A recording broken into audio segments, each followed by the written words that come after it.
You're here for one or two reasons. You want to be inspired to get into your fitness journey, or you want information on how to do the fitness journey, or both. Well, I, my friends, am here to give you guys that information and inspiration. 4 months ago, I decided enough was enough. I want to achieve the dream stomach that I've always wanted to have. I started off looking like this, and I ended up with this. And yes, this did take me 4 months. I've put on muscle over the years, but I've never had the dream body that I've wanted. For the stomach, it was like the hardest thing for me. You know, like you want your stomach to look good. And I've always struggled with losing stomach fat. Now I know this is a struggle for a lot of gym goers and just girls in general. The first point I'm going to get into here, the mentality. Your mental has to be right before you can even get into fitness. And by right, I mean, how are you going to be consistent? When the days get hard or when things are happening in life, how are you going to still show up for yourself? What I did was I decided to read this book, and I'm pretty sure some of you guys may have heard of it. It's called Atomic Habits. Atomic Habits literally speaks about small habits that you can create day by day to get to the person that you want to be. Like if you have a goal of accomplishing something, these small habits that you make every single day that you add into your life will make it so that you can actually stick and accomplish this goal. Your second thing is your why. The reason behind why you even want to do this. For me, it was like, I want to be able to do this for myself. I want to be able to show and prove to myself that I'm capable of being consistent and showing up for myself through the rough and learn and be able to get a lean physique.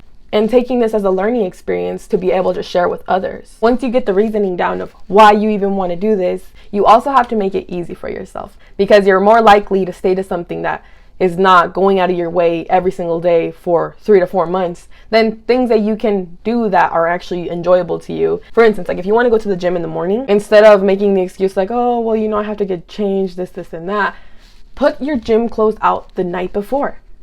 You know, put them out on a chair on the edge of your bed so that the next morning when you wake up, the clothes are there and you don't have an extra excuse to make. I'm going to start off by saying that food is going to be the most important factor in actually seeing the results. For girls, we have higher body fat percentages. Now, technically speaking, we all have abs. Just like we all have leg muscles and arm muscles, you all have ab muscles under the layers of fat on your stomach. The reason that we don't see these is because the area where the body stores the most amount of fat for both women and men is the stomach area. When you're beginning to lose the weight and you're beginning to lean out and you see that your face is slimming down and your arms are slimming down, your legs are getting smaller, and your stomach is not going away, that doesn't mean that what you're doing is not working. That only means that that's the hardest thing to get rid of, and you have to stay being consistent in order for you to actually see the results. You should be in a calorie deficit depending on where your physique is at now. I was on a bit of a larger side when I first started off this journey, so I had to get myself in a 200 to 300 deficit from my maintenance calories. You can literally search up calorie deficit calculator on Google and it will prompt up links for you to search up how many calories you should be intaking. For me, I went ahead and did a range for myself. So a deficit for myself would be from 1,500 to 1,800 calories, because that's a 300 to 500 deficit from my maintenance, which is around 2,000 calories. So what made it easier for me was finding a range, not just one specific number. So when someone goes and tells you, you have to be eating 1,600 calories every single day for you to see results, that's probably in between your range, your average amount of calories that you should be consuming, but that doesn't mean that every single day, if I don't hit 1,600 calories exact, I'm not going to see results. That's why I went ahead and just did a range for myself. So for me, it was 1,500 calories to 1,800 calories is considered a calorie deficit for me. As long as I stay in between that number, I am still in a calorie deficit. And this gives you more of freedom for it to be more realistic, because let's say one day you're not feeling as hungry and you barely eat 1,500 calories. Or vice versa. If one day you're feeling a little hungrier and one of your things goes a little to 1,800 calories, you're still in a calorie deficit. And if you go a little bit over, it happens. You know, life happens. I've tried to make scenarios in my life so that I have as least disturbances as possible. So things are always going to pop up in your life. So you have to make it easiest as possible for yourself. Now, when you find this range that you're supposed to stay in between, from there goes on to how do I actually eat these meals every single day for 3 to 4 months? This is the trick that I use. So for me, I work from 9 to 5 And then after 9 to 5, I usually go to the gym and then I take a shower, go sleep, or do groceries or whatever. So in this day, I eat about 4 meals. I could say breakfast, I eat when I'm at work, I eat when I get home from the gym. I eat when I get home from work, and then I eat something after I get out of the gym. So that's 4 meals for me. What I ended up doing was, if my range was from 1,500 calories to 1,800 calories, I found the number in the middle, which is around 1,600, right? Divided by the amount of meals that you're eating every single day. 3, 4, or 5. I'm eating 4 meals. So I divide 1,600 by 4. That equals 400. Each of these 4 meals that I'm eating, I'm going to have them be around 400 calories each. What I used to do was I would just track as I went, and then I would just try leaving as many calories as possible so that when I got home at night, I could have a lot of calories to eat. But it was so inconsistent, and it would leave me so hungry in the mornings because I was over here trying to nitpick at everything, and that wasn't working out for me. So if you eat in the morning and you're eating a meal around 400 calories, if it goes a little bit over, it's not going to damage you because, like I said, you have a range of calories that is still a deficit. So if you do like 450 for one of the meals, and then, let's say another meal you go under a few calories, it's not going to make a big impact because you're still going to have that range of calories that you have to stay in between. Also, for each of these meals, I did try to find a source of protein. For these foods that you're eating, you have to enjoy them, or at least the majority of them. I was trying to consume certain foods that I would see on Instagram and YouTube and TikTok. Oatmeal and protein. Making a bowl of oatmeal and then throwing a scoop of chocolate protein. Oh my goodness. I don't know if I wasn't cooking it right. I literally couldn't get past 3 bites without almost throwing up. And I was like, I have to do this for 3 months. This isn't gonna work for me. You have to make it as easy as possible, going back to that topic of making it as easy as possible for yourself. Find foods that you will actually enjoy. Season them. Seasonings aren't going to kill you. The only way you're going to find out what meals you actually enjoy is by trying things out. Go on TikTok, search up high protein meals, search up pre-workout meals or post-workout meals. These things are all online. Try them out. If you like them, you like them. Add them to your list. If you don't, you don't. And then some of those meals you can switch out. So if one day you're not feeling this, like when I get home from work, sometimes I don't feel the tuna things and I just switch it out for something else. And find meals that you like. Make a list of these meals, make a list of these foods, try new foods. That's the main reason you're gonna figure out what you actually like, is by trying new things out. And then if you're really busy on the go, try to meal prep. Meal prepping can make it so much easier. And I like to prep a week ahead of time, just because if I do longer than a week, the food just doesn't taste as fresh, and then I start to kind of despise that food, and that's not going to make it easier for myself. So I'd rather go to the grocery store every week and buy a little thing of ground beef and cook it for the week ahead of time. Last point, your workouts. My original split consists of a 5-day split. I do 3 lower body days and 2 upper body days.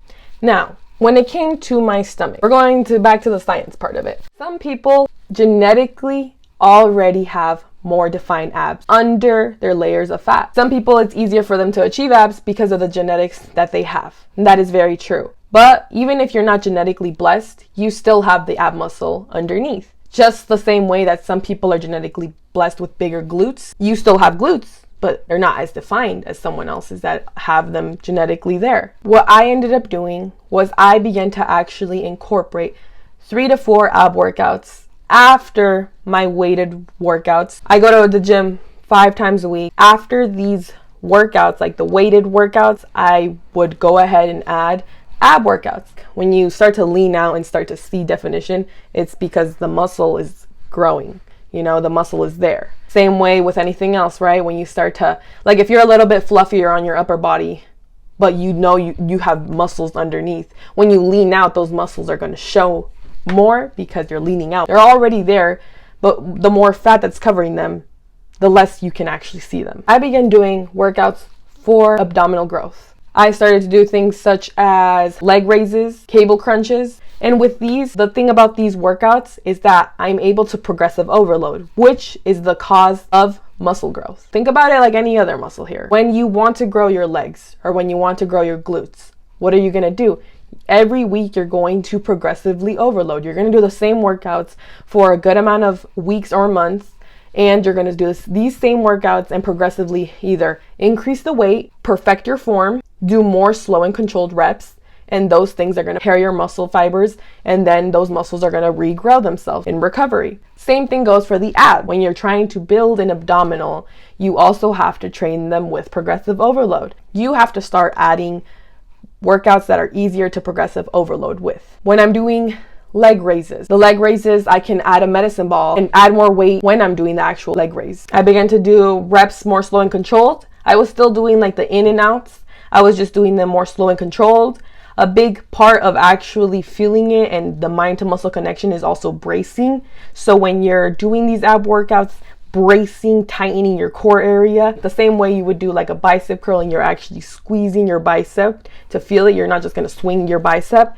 Same way your abs work. When you're crunching or doing any type of movement, including your abs, bracing is going to help a whole lot in the process of developing your abs. Now, to actually show this abdominal muscle that you're building in the gym, a big thing that plays into it all is how much fat you're losing. The more calories you're burning, the quicker you're gonna see the results. For the longest, I didn't want to really add too much cardio in my routine because, honestly, just because I was lazy.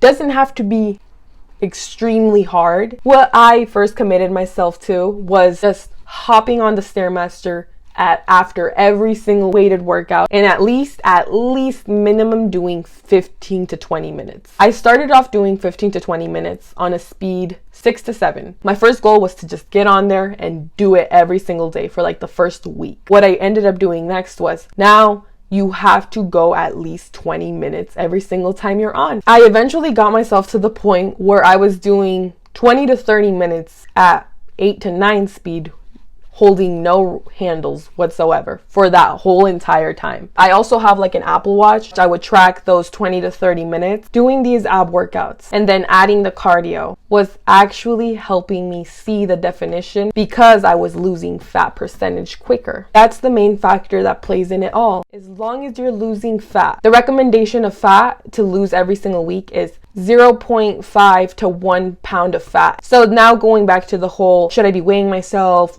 Don't depend on the scale to tell you if you're doing good or not, because a lot of things fluctuate throughout your day. Water weight, muscle mass. Just because you gained 10 pounds in one day doesn't mean it was actually 10 pounds of fat. It was 10 pounds of water weight. Now, if you do want to weigh yourself throughout your journey, I suggest weighing yourself first thing in the morning after you've used the restroom, when you're at your lightest, when you haven't eaten anything, drinking anything, nothing. If you're going to weigh yourself then. And even then, it can fluctuate day to day. People think that weight loss or fat loss is going to be a straight line down. It actually isn't. It's a downtrend. It fluctuates. You go up, down, up, down, up, down, up, down, but it's still going down because we're making a lifestyle. We're not making a temporary change where you get into all these fad yo-yo diets where you get on them and you are being very good and consistent for a month, and then things in life happen and you haven't built a habit of being a healthy person and building this as a lifestyle. So when things begin to get hard, you haven't adapted any habits in becoming this person. You're just trying to hustle and push through it. Well, there goes those big factors that play a role into it. First, mindset. Make sure you have the right mindset going into this, and I really suggest either listening to the audiobook Atomic Habits or things about building better habits. Learn how to build these habits and implement them into this routine of being healthier and creating a healthy lifestyle for yourself. With foods, for most, it's going to be a calorie deficit. If you're a bit on the smaller side and already have a pretty lean physique, you probably don't need a calorie deficit. What you would do is be in a maintenance and just eat more protein, work on ab workouts that are going to progressively overload your abs if you want to achieve that more toned abdominal. And that's why it's easier for some people to keep abs year round, is literally because their genetics play a big role into it. The stress levels play a big role into it. Your hormones and your overall body composition is going to play a big role. And if it's easier for you to maintain a leaner physique year round, and right now this is a big reason why I'm trying this out, because like I've leaned out for sure. I'm still doing trial and error and I'm still learning things through articles. I am going to continue on this journey. I'm going to change up some meals. Leave down ideas down in the comments. Let me know what you guys would like to see. Any specific questions, workouts, meals, or just lifestyle things that you would like to see. I know it can be a struggle to go from video to video, trying to find what's going to work for you. I do hope this helped in some sort of way or inspired you to start your journey. I'm telling you right now, it's very much possible. You have all control in your hand. Thanks for watching my video all the way through. I hope you guys have a blessed day. Stay updated for more videos to come in the future here. Thanks once again, and stay blessed, you guys.